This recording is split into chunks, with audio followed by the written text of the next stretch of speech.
From the bowels of the Blue September, it's the IGN Digigods. Now, please welcome, won't you, two Boondock sinners, Wade Major and Mark Kaiser.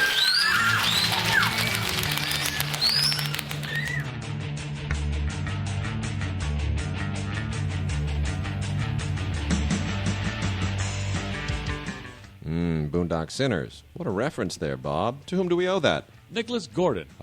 Thanks, Nick. Yeah. Keep on sending them. Keep on.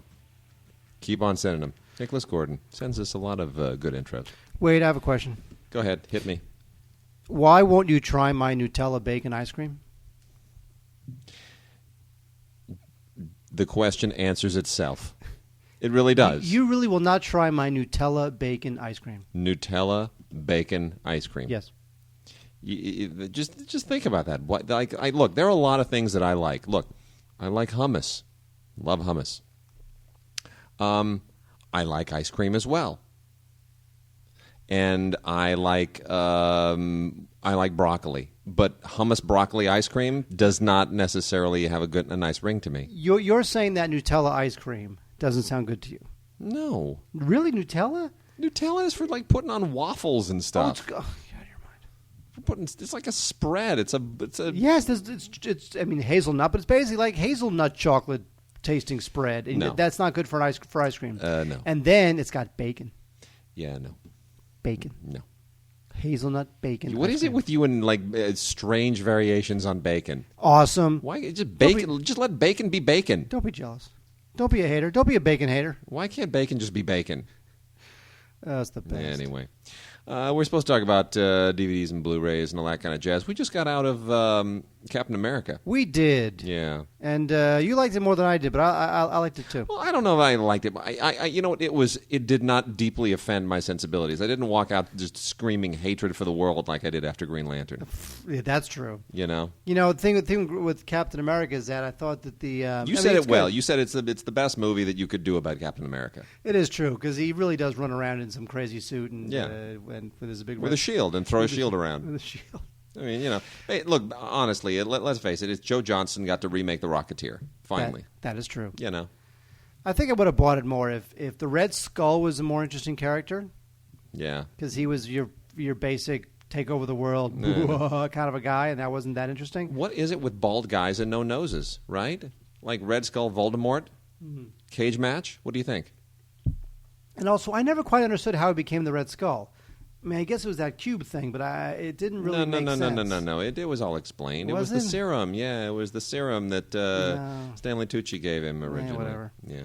Oh, and also it went wrong. I also would have maybe bought it more if also the love interest was a little more developed. Oh, she was developed all right. Yeah, ba-bam. Yeah, okay. Anyway, but it's good. I liked it. It was fun. You know what? I'm going to start off with just one kid's title this week, just to kind of give it a mention because this thing is really sweet. Titles. You know what? This one is actually sweet. And there are a lot of lame ones out there, but with Winnie the Pooh out in movies, that new Winnie the Pooh movie, I'm not even going to talk about Winnie the Pooh. I'm going to talk about not a bear, but an elephant. The Elephant DVD with Eric Herman. Something really cool about this animation. I got to tell you, just because it's cool and retro and super simple, and it almost made me want to go out and draw again. I really kind of dug it. This is an award-winning. And what award would that be, Wade? What award did it win? It won it won this Dove Award here for Jackass. Well. I mean, honestly. No, this is actually really, really cute. It's just one of those. It's kind of a standard kids thing. It's sort songs and lessons about life and all that. But I actually thoroughly enjoy this. And what's really cool about this is that it's got this jukebox feature on it, where you can. Why do we always start with the dumbest DVD? Honestly, I mean, come on. No, you can mix up all the 15 songs. Oh, my God, Dude, it's great. It's babysitting time this summer. Parents want to keep the kids occupied. This is a great one for when the little is it ones. Not babysitting time? It's always babysitting time. All these songs. No, it's really, really fun, and it'll make you love elephants. Like, really love elephants. Effalins. I like effalins. Effalins are cute. This is a great one for the kids. The Stupid Elephant DVD elephants. with Eric Herman, and I really don't know that I ever knew who Eric Herman was before this, and I'm not sure that I'm that familiar with why he's important now, but There it is. Stupid elephant. Awesome elephants. So, Mark, last week we were talking about some television, or at least teasing the television that we were going to talk about today, and you led off by talking some crap about some show, and you were saying things about stuff, and it didn't make any sense to me. You want to pick up where we left off? Well, I said that I had gone out with a girl who was a writer's assistant on, as it turns out, The Cape. Oh, The Cape. Went out with her a couple times. I liked her. I kind of wanted to keep going, but she wasn't interested. And at the time, she was really, really hoping that at the time the show had not premiered yet, and they had their fingers crossed. They were very happy about some good reviews they had gotten in Hollywood Reporter. Yeah, well... But in the end, of course, The Cape got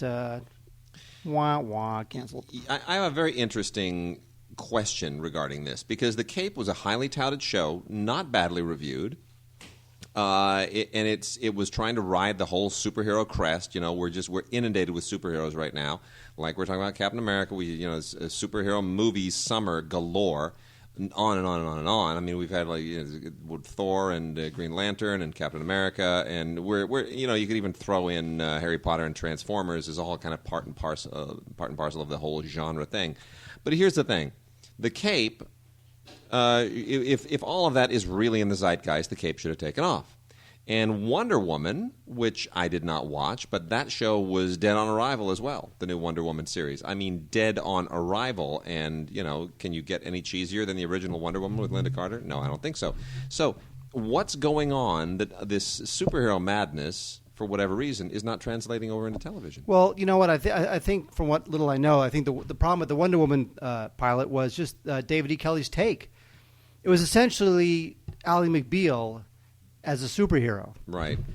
She like the world knows that she's Wonder Woman. Yeah. And she runs a corporation, and people know that she's Wonder Woman. That's what. And there's dolls. Heroes finally fell apart too. That was hot for about 90 seconds, and then was in the third season or whatever. It just collapsed. Yeah, it's true. And Modern Family, or not Modern Family, but what's the superhero family show? Yeah, Modern Heroes or something. Yeah. With Michael Chiklis. Yeah, I mean, is that thing doing well?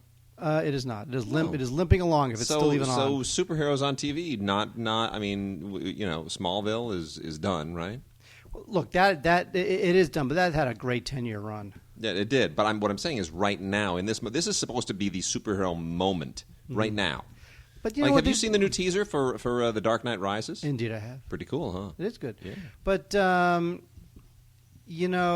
I have to say about the superhero thing on TV, there's something about the superhero thing where I feel like if you give me the big origin story with the bombast. Did you see the big orgy story? Yes. Okay. The big origin story. Okay. Orgy story. Big origin Kinda cool, story. right? Yeah, I'll see that story. Yeah. The big origin story with the bombast, the music, and the big time directors and the big name actors. That I want to see. Yeah. When it's like, a superhero where it's like Tom Welling or some TV guy who came up from a soap opera. I don't care. I hear you. Yeah, no, I hear you. It's got to be special, Wade. Special. It does. It's got to be special. Anyway, The Cape lasted less than one season. No one cared. And there it is. It's the complete series of The Cape.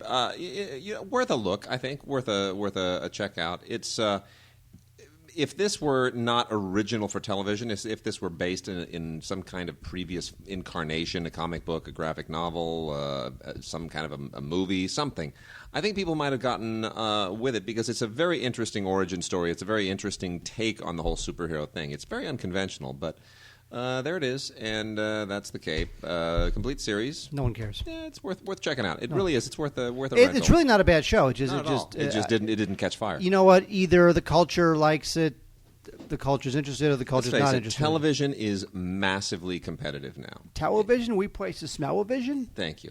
Television is massively competitive on a level that I don't think we've ever remembered. If you don't catch fire in 2 or 3 episodes, you're done. I mean, you really have to catch fire, and the only way to catch fire is if they're advertising like mad and crazy and just through the roof. And the only nobody advertises that extensively anymore. So, Wade, here's a show no one cares about: the PJs. Now, it's a fun show. We just talked about the PJs a couple weeks ago. They released season 1 on DVD. Now they have season 2. The Get it out PJs there.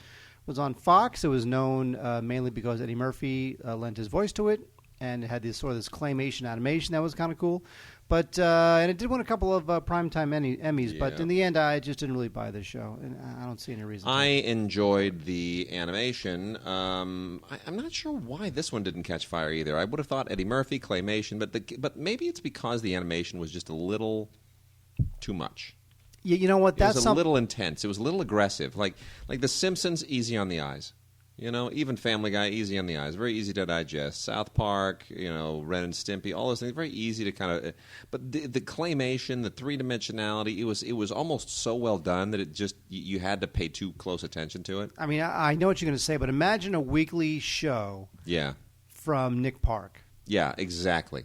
I don't know that.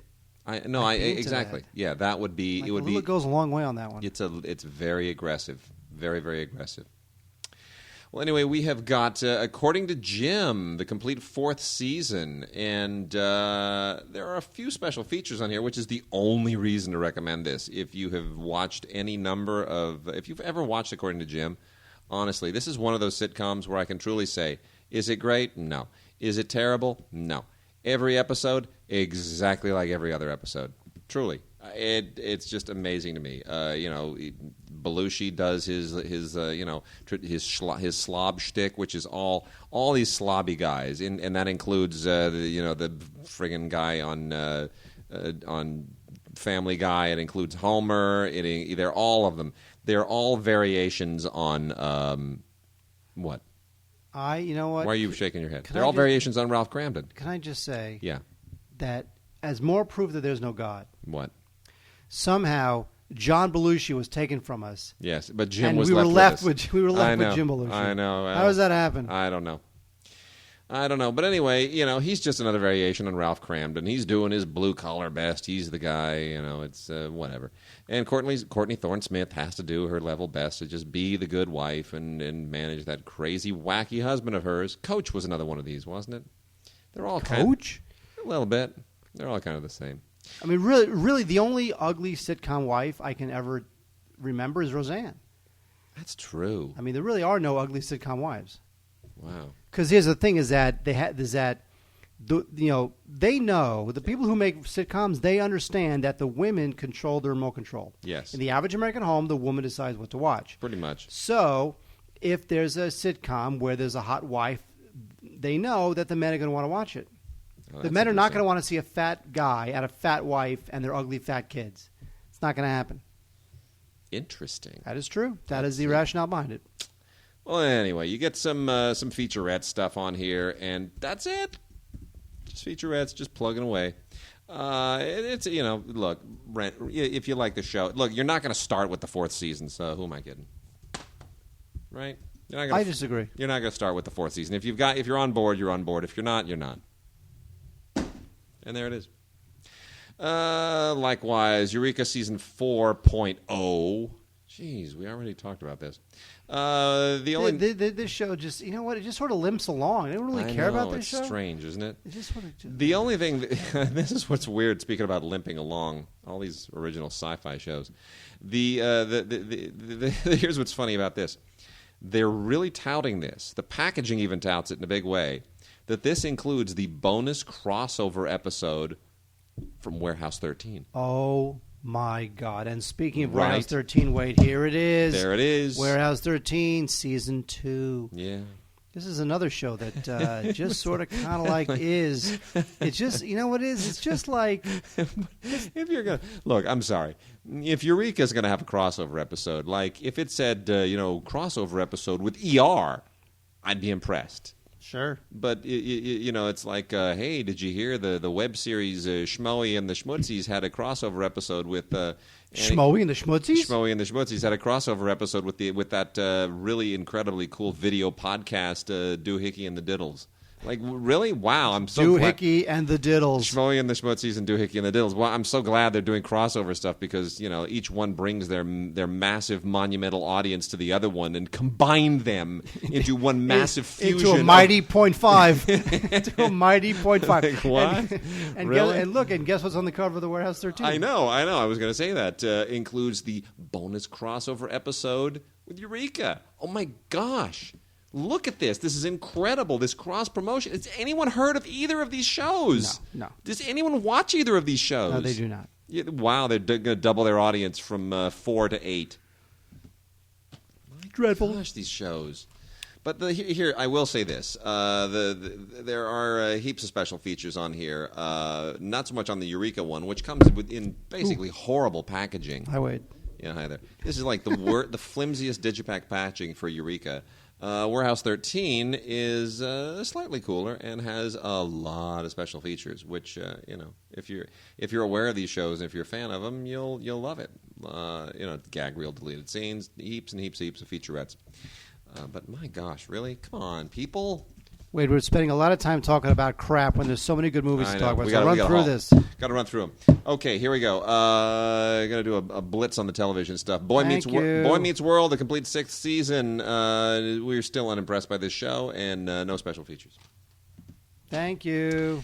You like that? Was that quick? Keep going. Rocking on. Oh, look, I'll let you talk about that one because that's your alley. Billy the Exterminator, Season 3. I love this dude. I love him mainly because my wife loves him. I never, ever would have gotten into this, but now when we get the DVDs, it's like a religious experience because Billy the Exterminator is, basically think of it this way, Dog the Bounty Hunter, except he kills bugs. That's it.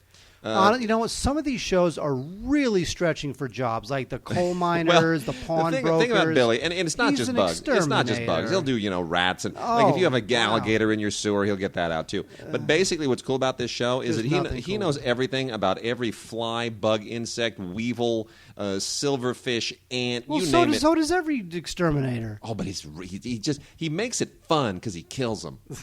So does every exterminator. He kills them. Honestly, dead. Look, some will have like you remember when A&E the librarian show. You remember when A&E really was arts and entertainment? I know. Same with Bravo. Bravo was the same way. I know. Girls Next Door Season 6. This is just basically garbage television. They're like, why could they squeeze a brunette in there once in a while? The thing is, seriously. Well, here's what happened. The thing is that I'm sorry. Let me. Could they squeeze someone who's an actual natural blonde in there once in a while? That is illegal. The issue is that they want to, the original girls left, and they wanted to relaunch the show with a couple new girls, and they did. They wound up finding. Oh, really? Those are different girls? This Crystal Harris. Jeez, they look exactly the same. Well, actually, it turns out who knew? It turns out they're twins. Carissa and Christina Shannon, and then Crystal Harris. But you know what? The reason why the show didn't work is that once they got these 3 new girls, it was fairly obvious that. They were just, it was all just made up. They were just making the whole thing up.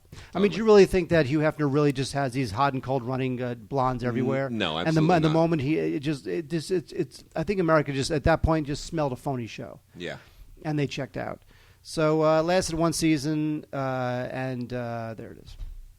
The original Melrose Place, 6th season, volume 2. Man, this show is running on fumes by now. And if not for Heather Locklear, there would just be nothing holding the show together. I never really got into this show, but I adore Heather Locklear, always have. She gives me hope. I'm not going to go. What? Just hope in general. So that being said, no extras on here. A lot of these Paramount shows, these CBS Paramount shows, man, they blow them out in 2 volumes per season with no extras.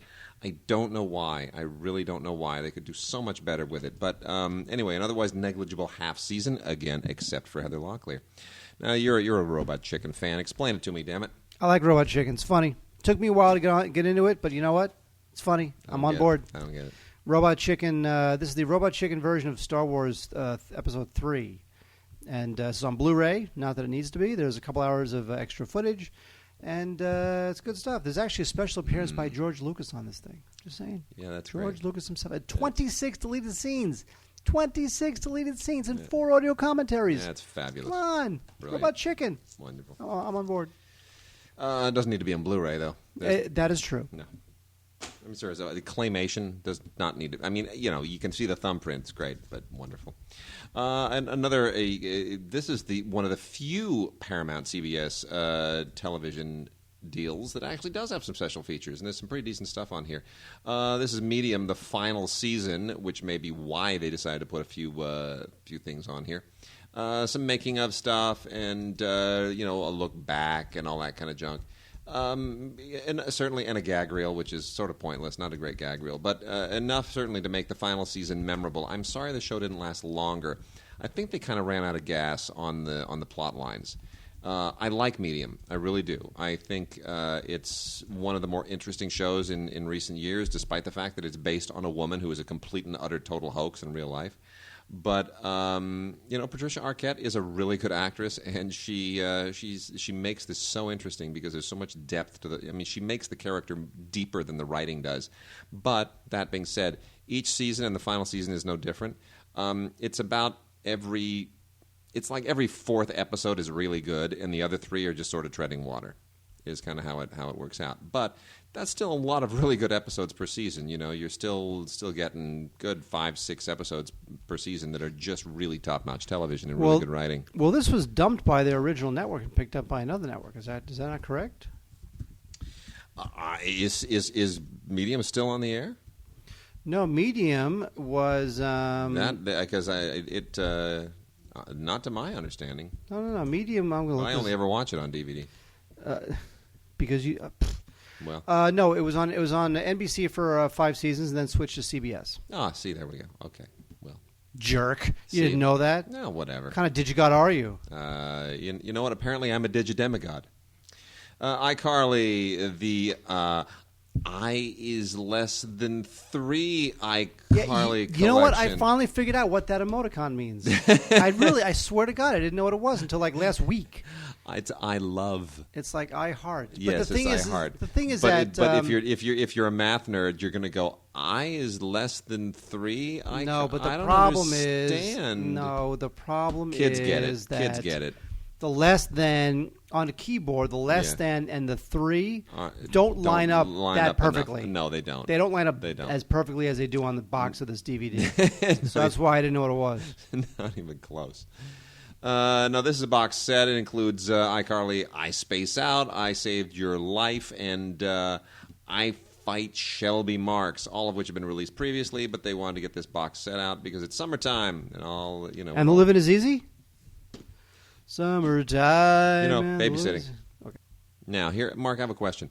We have the Damages complete 3rd season here, which is just fantastic acting by Glenn Close and Rose Byrne, who I'm really growing to like more from having seen her in movies. By the way, she's Australian. Did you know that? I did know that actually. Yeah. I saw Glenn Close sing the national anthem at a Mets game last month when I was in New York. Yeah. And at the very end, the national anthem is Rose Byrne was really good in X-Men First Class. That is true. She was good. She wore a garter bikini thing, or whatever she wore. I forgot.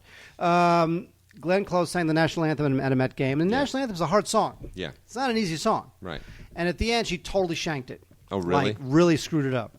And the reason why she was singing the national anthem is not only because she has the show, Damages, but also because she has a charity that she supports. And she wore the T-shirt for the charity, and it was really nice to have her sing for the charity. So when she really totally shanked it, people, she shanked it at the end. People applauded, they were sympathetic. I was kind of waiting because nowadays, if you screw up the national anthem, people are on Fox News saying that you hate America. So you've got to watch out. But I did notice that she dodged a bullet because nobody actually really reported it, which I think was because she was doing it for a charity. It's kind of like, she's there for a charity. She tried, whatever. Who gives a crap? And I was glad about that because in the end, who cares? She tried. And she's there for charity. And she didn't mean to. You know what I love about this season of Damages? Yes. I love the fact that it is very timely. They do kind of a Law and Order deal here, and they decide to make the whole world economic meltdown a crucial part of this whole season. And it's pretty great.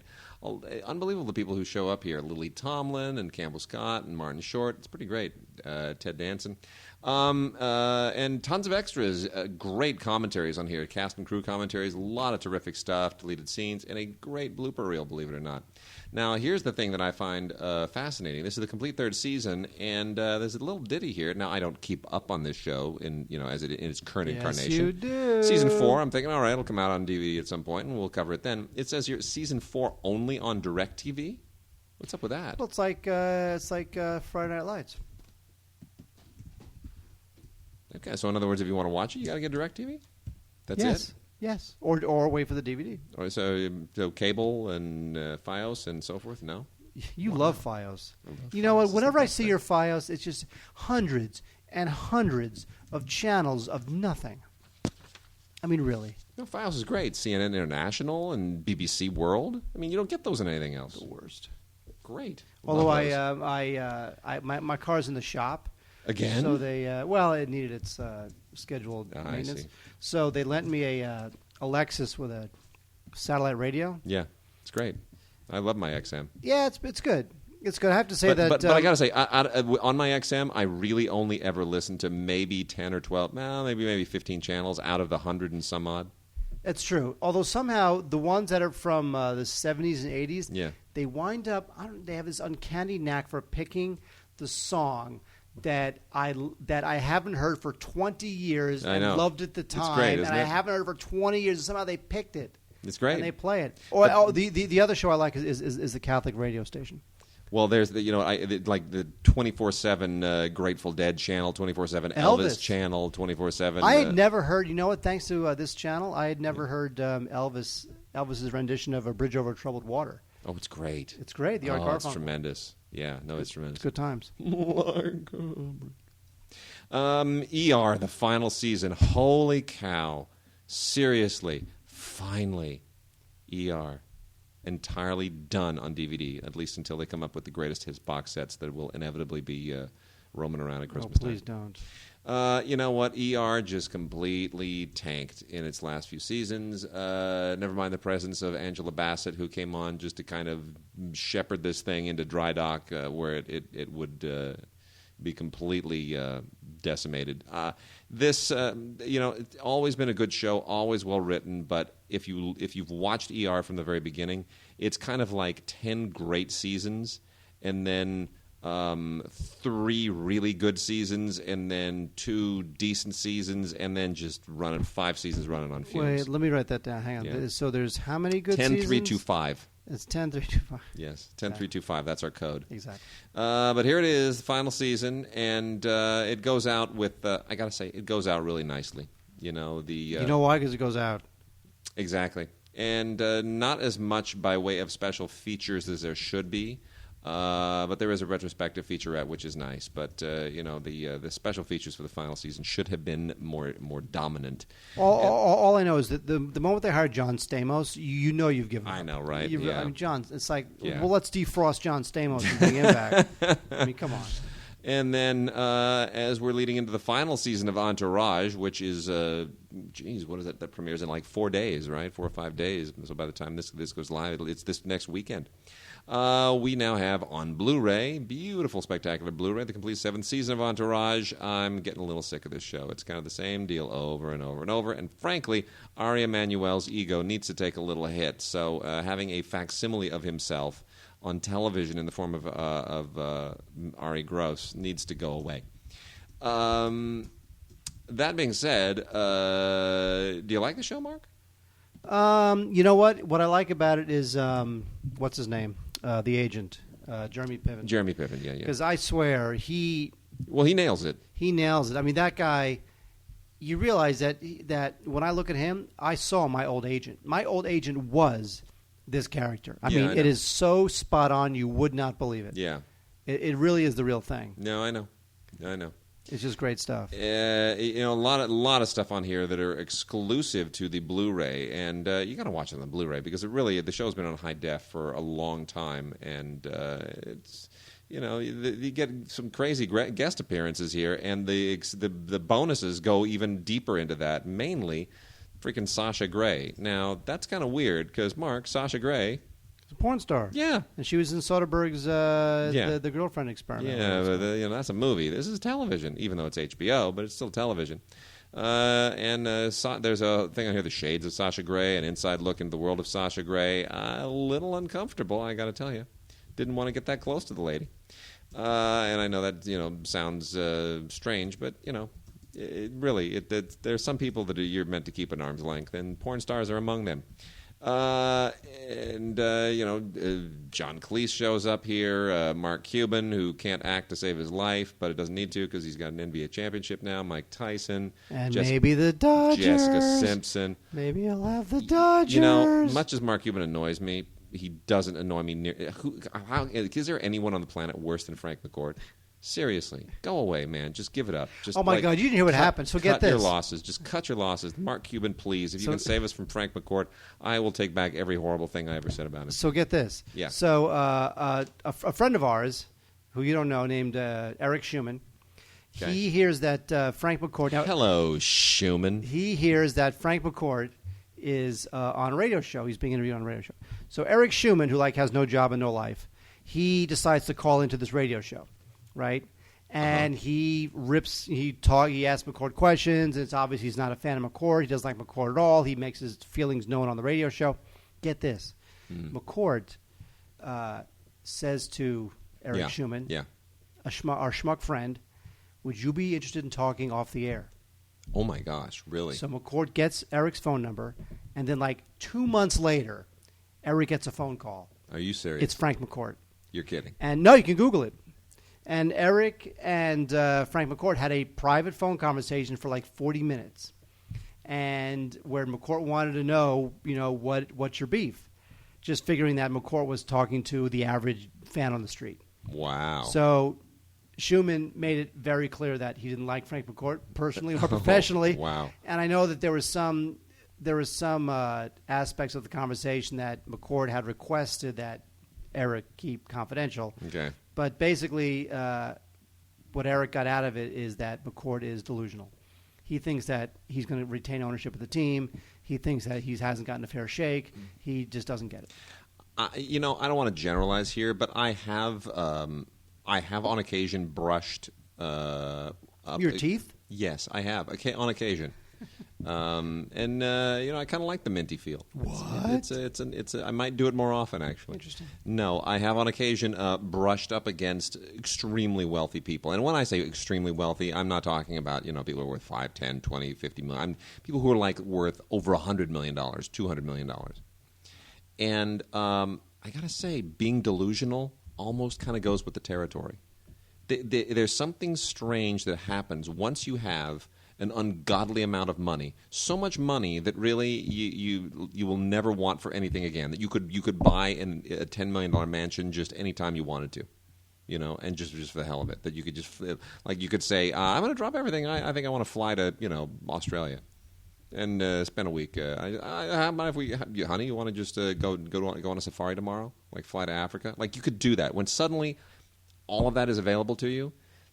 There's a disconnect that kicks in.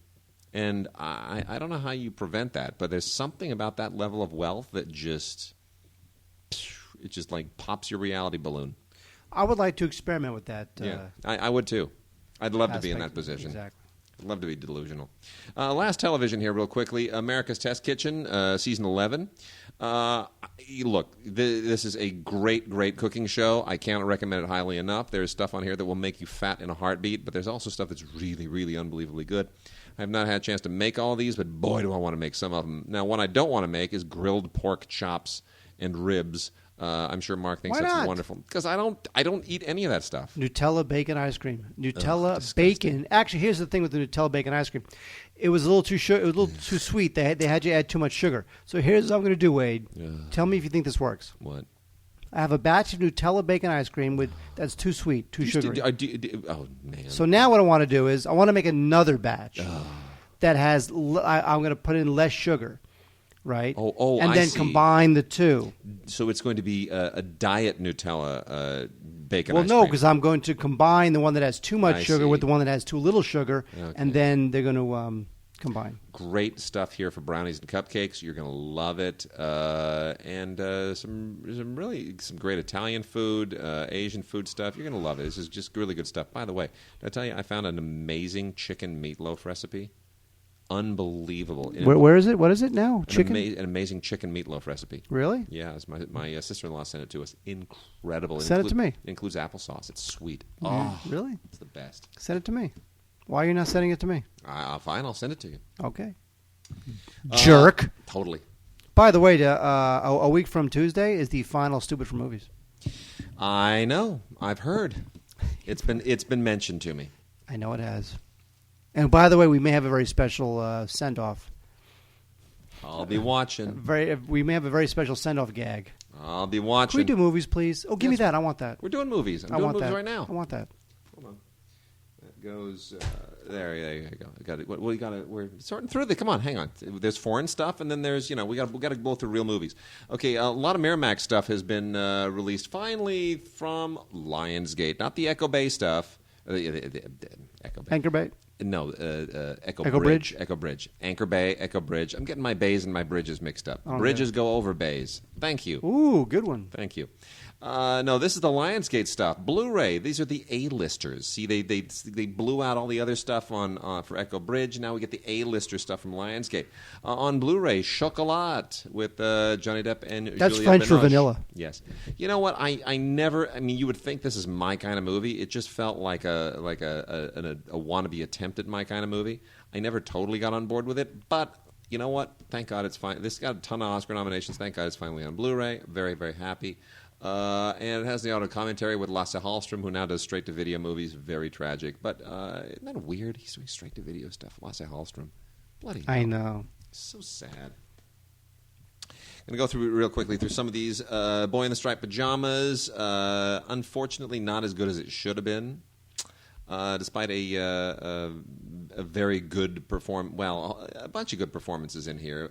Not much by way of special features. Mark Herman, the director and the author of the book, do an audio commentary, which is decent. Boy, did you see this? Boy in the Striped Pajamas? No, because I heard it was terrible. I wanted it. Well, it's not terrible. It's just you expect more. You expect a lot more. You feel like, look, anytime you're doing... And I think I told you this earlier. There's a movie opening Friday that I'm talking about on NPR, which is Sarah's Key. The Weinsteins are releasing it with Kristen Scott Thomas. Tremendous film. Unbelievable film. But what that does right and what this does wrong all goes to the heart of the issue. If you're going to make a movie that in any way flirts with the issue of the Holocaust, you got to come to town. I mean, you're dealing with the single most emotionally devastating moment of the last century, if not the last several centuries. You've got to do right by that, and if you do it right, you've got one of the greatest films that anyone's ever going to see. If you do it wrong, it's a disaster. I felt that way about Apt Pupil. Exactly. I did. I felt like Apt Pupil was like it wanted to be it wasn't a serious Holocaust thing or serious, because Ian McKellen plays a Nazi. Blah blah. I just felt that one blew it. I agree completely. Also from this new Miramax Blitz is Bridget Jones' Diary, the original Bridget Jones' Diary with Colin Firth looking not very King's Speechy and Hugh Grant looking not very, Hugh Granty. No, you know what? This is a terrific film. I love this film, and it made me develop a lot of respect for Renee Zellweger as an actress because she nailed the accent in the most fabulous way. And even people in England loved it. This is a charming, charming film. Loads of special features, all of them basically available previously. But hey, Blu-ray, Bridget Jones' Diary, scrumptious, and she put weight on. Give me Amelie. I want it. You just divulged that we got I want it. We still have Limitless to talk about.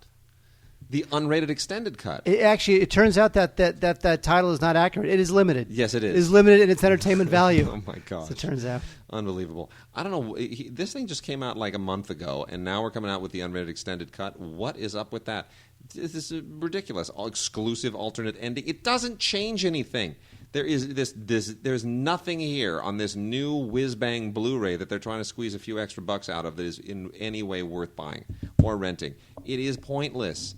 This movie isn't that good. What are they doing? It's a selling point for a DVD. Oh, my gosh. Boys in the Hood, finally on Blu-ray. Could have been better.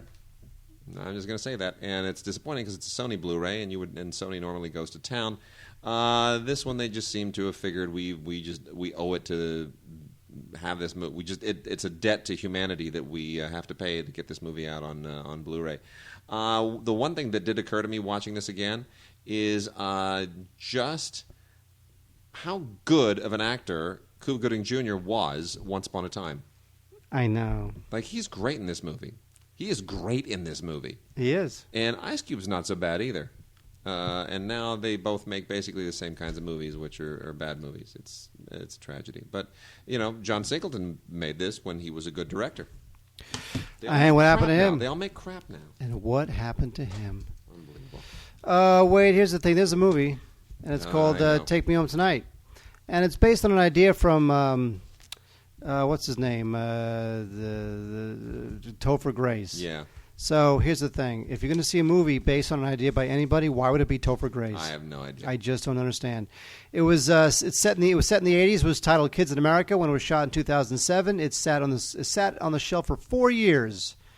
And it's funny because when the film finally was released and people asked Topher Grace in the press interviews why the film sat on a shelf for 4 years, his claim was that the executives, the distributors, were too nervous about the film's cocaine use. And it sat on a shelf for 4 years because they were nervous about cocaine use. It turns out it sat on a shelf because it's not very good. The only good thing about this film is that it co-stars Dan Fogler. Now, Dan Fogler is actually a classically trained actor who is sort of in that who's that guy from South Bound and Down, Danny McBride sort of thing going on, but Fogler is great. By the way, just got a couple of those DVDs today. Which ones? The Downbound and Southbound. Did you? Yeah, I have not seen that show, even though it's about baseball. Yeah, I know. Anyway, Fogler, very funny. Everybody else, terrible. Not a good movie, not funny. It's one night in the life of Topher Grace trying to get his life back on track, and it's not good. 2 discs. One is a digital copy, one is a Blu-ray, deleted scenes, and the Take Me Home Tonight music video, which, of course, we cannot live without. Oh, that's fabulous. Good thing there. Here's a totally bizarre movie that went straight to DVD, and bloody hell, I just don't know what's going on with this. This is very peculiar. John Carney, who directed Once, which is just one of the great independent hits of all time, just a beautiful, beautiful movie, got together with his brother, Kieran, and made this bizarre straight-to-video comedy called Zonad. And it's just strange. I mean, it's kind of funny, and it's cute and whatnot, but it's, this is basically about a small Irish village and this guy that they all think is an alien who naturally, of course, is not an alien. It's kind of weird, Mark. Why would the guys from Once do this movie? I loved Once. That's just a great movie. I love that movie. That is just a joy. It's a joy to watch. It's a joy to think about. It's a joy to listen to. That movie Once. Yeah. Well, anyway, if you happen to see this and you think, "Oh my gosh, it's Randy Quaid," no, it's not Randy Quaid. It's the Simon Delaney from EastEnders, but he looks a little bit like Randy Quaid on the cover. He plays the red-suited Zonad that everybody thinks is an alien. So peculiar. Such an odd movie. There's a commentary and a trailer on here. It's cute enough. I mean, it's not a bad movie. It's just like the guy from Once. Why would he do this? I don't know, Wade. I just don't know. You know what else I don't know? Why they had to remake Arthur, Wade. Why did they have to do that? A perfectly good movie is now turned into a piece of crap. A piece of crap starring Russell Brand as the drunken millionaire playboy. And this is... I mean, it has a moment or two, I guess, but it is basically everything that the original wasn't. There's a scene in the movie where Russell Brand, as Arthur, loses all of his money. He's got to get a job. And he gets a job in a toy store or a candy store where he has to dress up like an enormous gummy bear. And you see Russell Brand in his enormous 10-foot gummy bear outfit. You're like, it doesn't warrant any discussion. Really? You said something when we were watching this that I thought was very salient. I know what it was. What was it? I have to go to the bathroom. No, it was, you said, if you're going to remake a classic, you said something in effect of, and I'm sure you said it in a much less literate way than I'm going to say this, but you said something to the effect of, if this had been the original Arthur, would anyone have wanted to remake it? Well, that's my sequel gauge. Yes. If the sequel had been the litmus test. Yes, I've used that for many sequels. If the sequel had been the original, right? Or the remake. If the remake had been the original, yeah. Would there be a sequel? Yeah. The answer, of course, in Arthur's case is no. No. Absolutely not. We got a Blu-ray DVD combo here of Tekken, which is based on the video game, and like all martial arts video game adaptations, it's not good. This is from Anchor Bay. I wish it were freaking better, but it's just I'm sorry. I want these movies to actually be good martial arts films, not just hack fests. And this one's is just a horrible, crazy hack fest. And it's only got one special feature on the stunt work. It's terrible. This is not good. It's not any worse than Mortal Kombat or Street Fighter, but it's kind of the same deal. They all sort of fall into that Neo Uwe Boll mold. I love Uwe Boll, and so do you. Totally. And one other TV thing, just from British television. We got a bunch of Doctor Who stuff we're going to have to get to next week. But I did want to make mention of Torchwood on Blu-ray, the complete original UK series. You can see this on Starz here. It was originally seen on BBC America. This is 12 discs in a fantastic Blu-ray set. This, of course, has concluded. If you ever watched this, I first saw this in London. I think I made mention of that, with our friend Andrew. I watched it at his house. Oh, look at you. Yeah. Look at you. Yeah. I'm in London watching stuff. Doing stuff. Yeah, watching Torchwood. He introduced me to Torchwood. I was like, wow, that's pretty cool. A little kind of a Doctor Who spin-off, quasi-X-Files-y, Night Stalker-y thing going on with an American actor. This is actually a pretty great show. And the nice thing about this show, this is my litmus test, are the episodes rewatchable? And I have found, yes, there are episodes here in that Star Trek fashion I want to rewatch. And it looks much better on Blu-ray than it does on DVD. This is a significant improvement. I don't necessarily know why, but the DVDs are not that great looking. And the Blu-ray transfer, mwah, bellissime, mwah, magnifique. My God. Magnifique. Let's see. Foreign. Shall we plow through some foreign Yes, things? we should, because you're going to give me Amelie. I want it. Me want Amelie. Amelie, also from the Miramax library, now being blitzed onto Blu-ray. And it is, I'm going to say this about the Lionsgate transfer of Amelie. It is very nice. Very nice. Should be better. What? Should be better. Well, look, you remember how Amelie was with the photography.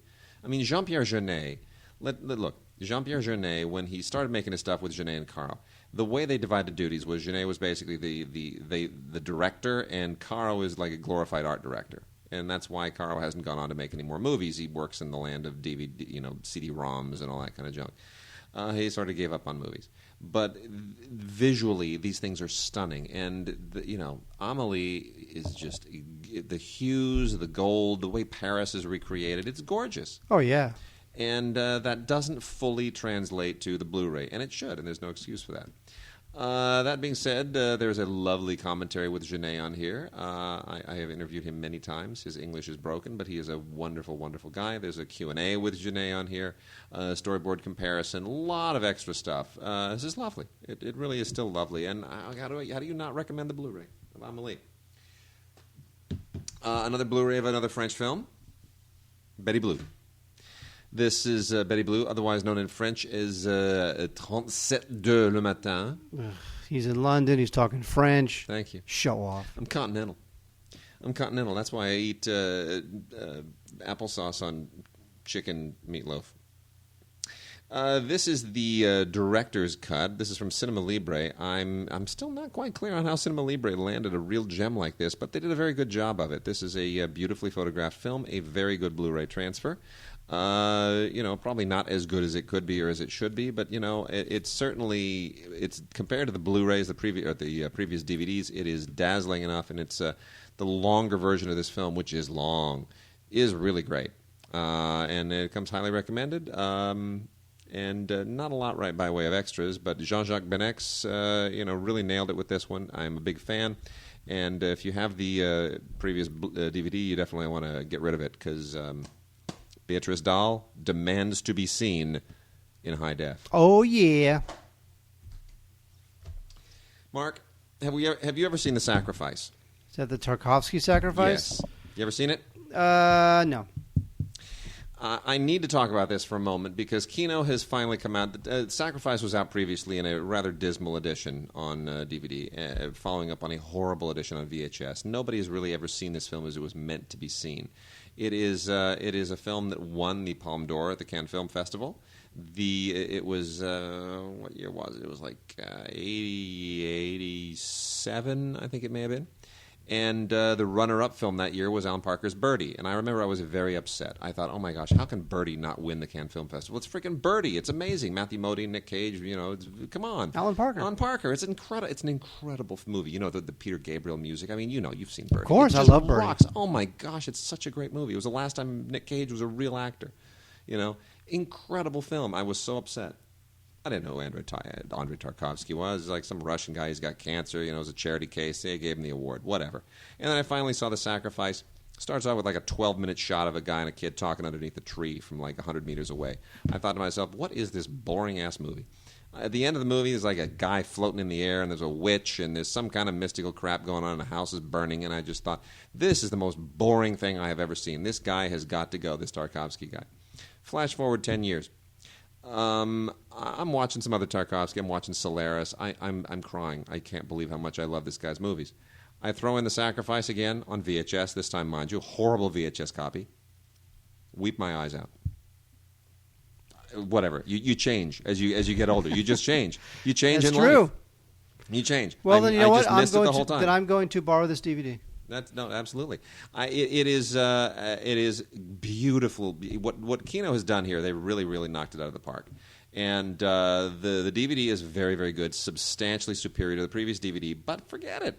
Come on, you just freaking gotta have the Blu-ray here. The Blu-ray is absolutely tremendous. Now both of them have the bonus documentary directed by Andrei Tarkovsky, which is superb. Now it's a DVD. Not a Blu-ray on the Blu-ray. So you have the Blu-ray of the movie and then the DVD of directed by Andrei Tarkovsky. But it is a wonderful, wonderful film that it just gives you so much appreciation for Tarkovsky's work and the impact it has had. And it's it's perfect. To appreciate the movie, you almost have to watch the documentary. Not so much by way of extras, other than the documentary. It's just trailers and still galleries. But really, the mystical quality of this film, which, by the way, is not a Russian film, this is a Swedish film, because Tarkovsky was an expat at a certain point and made his last couple of films in Sweden. It's beautiful. It's beautiful. Well, and I will check it out on Wade's recommendation. Bloody hell. Let's see what else we're going to get here.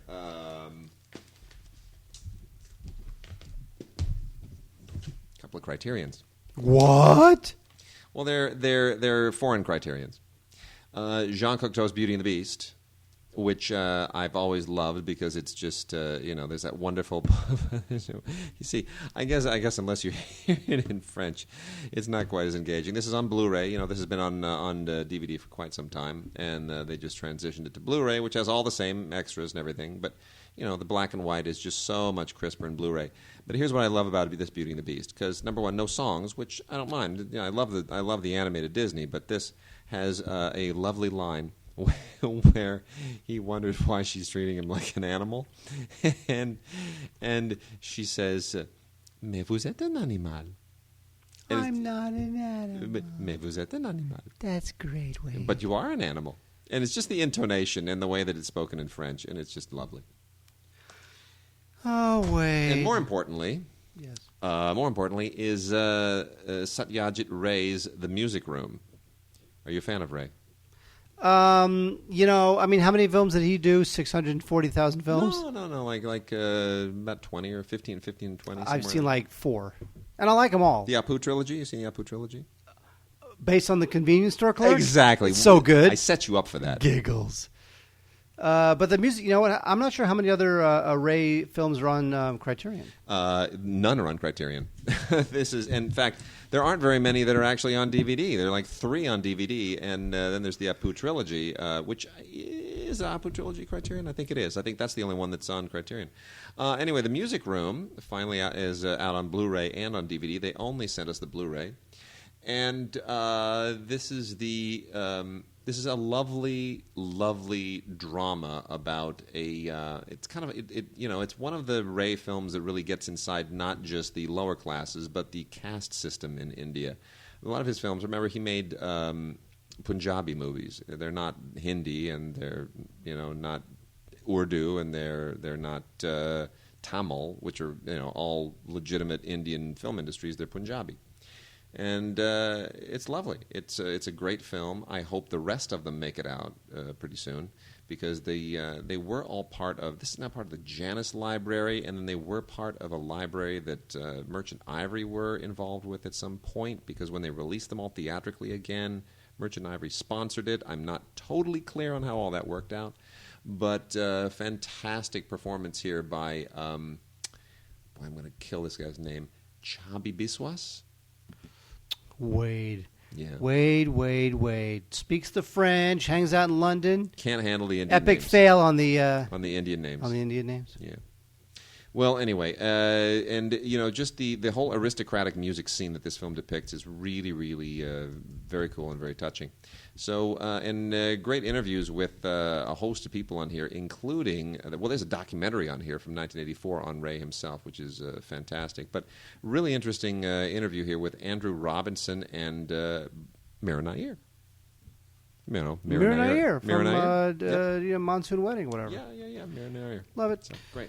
Sharks 3D. Sharks 3D is it's a 3D Blu-ray, and you know how much you love that. This was originally seen in IMAX 3D theaters, and this is all about them sharks. Now, this is Jacques Cousteau's son, Jean-Michel Cousteau, takes you under the water to stare at sharks. I kind of like this stuff. Although, you know what? I wish the video quality was better. I do have to say. Yeah. There's a bunch of ghosting on it, and it's not that clean. I increasingly don't mind 3D when it's applied to these kinds of things. Really? Not so Wait much. a second. Well, hold the phone, Doris. It's underwater, and it's a documentary, and it's a little gimmicky. And, because you're thinking of the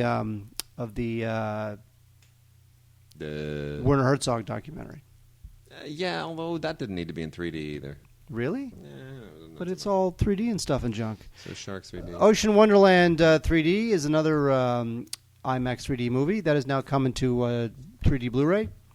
And by the way, both of these Sharks and Ocean Wonderland, they both play in 2D. If you want, you'll need to have. Yes. You'll need to see it in 3D. Yes. They play in 2D also. Anyway, there's some amazing underwater photography here. I think that the photography here is a little better than the one on the Sharks DVD, only because some of it is in the Sharks Blu-ray. The problem is that the sharks sometimes move so fast that you don't really. It doesn't seem that high def. Doesn't seem that impressive. But here in the Ocean Wonderland, there's so much color, right, and so much depth to some of this beautiful underwater foliage and whatever. It just looks great. Fabulous. I like it. I'm Lovely. on board. Real quickly before we completely run out of time here, a little documentary we got sent called The China Question, which I think is actually very, very interesting. This is a documentary by Brooke Silva Braga, and I'm surprised nobody else has made this film. This really gets into, it's very speculative, but the whole issue is, what are the implications of China becoming the sort of new economic, military, political, whatever superpower in the next century or several centuries. And you can find out more about this at thechinaquestion.com. It's very quick, 86 minutes long. It's more, it raises more questions, obviously, than it provides answers. But you know what? It, as somebody who really has decided he's not going to buy a lot of stuff that's made in China anymore, it made me think. It's a very thoughtful documentary. Really? You're not buying stuff from China? I'm doing my best to avoid it, I got to tell you. It's all got lead and poison in it, and there's no quality control, and it's kind of scary. You know? But it's cheap. That's all that matters. You see, unfortunately, that's what people think of. Anyway, there it is. So that's The China Question. Get more information on that at thechinaquestion.com. And with that, boy, when is the final Stupid for Movies, Mark? It is 1 week from, This Thursday. So next week. That is true. Unless someone donates $1 million. About $18,000 to keep us going. All right. Well, there it is, folks. That will be a week from Thursday. But this DVD podcast will always exist. Always be here. Always live. We're going nowhere. That's true.